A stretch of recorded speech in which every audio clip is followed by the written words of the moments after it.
the commission of the piece There May Be Light was a really interesting one for me, because Peter Walls from Chamber Music New Zealand said, asked me if I would write a kind of companion piece to the Messiaen Quartet for the End of Time, and that is a particular instrumentation, and the group was performing that piece because they had Julian Bliss, the international, well, the British brilliant clarinetist, coming to work with the NZ Trio.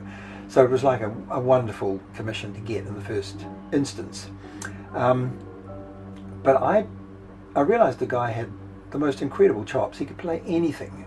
You know, there's recordings out there with some of the most fluid and gorgeous and fast, amazing clarinet playing in the world. And I thought, well, I'm actually going to do something. I have an idea to do something that might kind of put the brakes on in a way. I'd seen him do some multiphonics, that's like 2 notes or more at a time on the clarinet, which of course is produced by distorting the natural vibration of the wave in the tube is forced into 2 different waves simultaneously, which interact in an interesting and unstable way.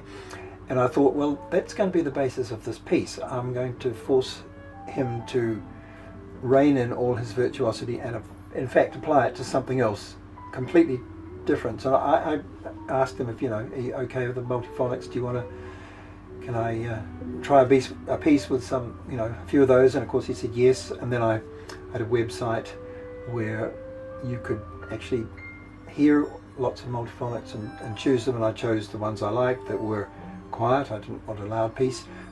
And also I put them on a sheet of paper and organized them in a kind of developed increasing or decreasing size of intervals, and so that page of music almost in a way was a simple chorale of 2-note events, and then I just bunged them into the piece as required, knowing full well that the clarinetist would be struggling to get some of these.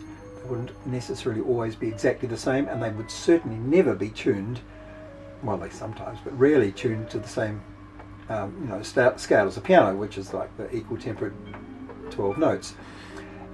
Fortunately, the violin and the cello could both also play the notes in between the cracks. So they were, it was all written out in quarter tones, but I knew that were actually going to be smaller intervals sometimes.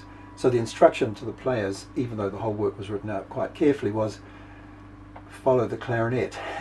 You know, if he's late starting a multiphonic, then you wait. And they were playing from scores on their iPads for the first time, and so there was a certain amount of flexibility, although there are focus points of rhythm and energy, and it's not all multiphonics. Obviously there are melodic things that the clarinet does and the other instruments as well, but that set a nice kind of slightly distancing thing for me from the piece, which I thought was a very good creative kind of limitation. I set myself a limitation which make this stuff work against the piano and with the strings, and so that evolved into the piece like that.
There May Be Light. I mean, the other thing is that the Messiaen, of course, he's a spiritual and staunchly religious person whose music comes from a very, very much a sense of confidence, really, based on belief. And the systems that he works with, they're quite carefully, but mechanically applied, really, into the piece. They are systematic, and they seem to be kind of God-given in a special Messiaen way, which is fantastic, but not something I could do or even dream of. Writing a piece that would be anywhere like within cooey of that.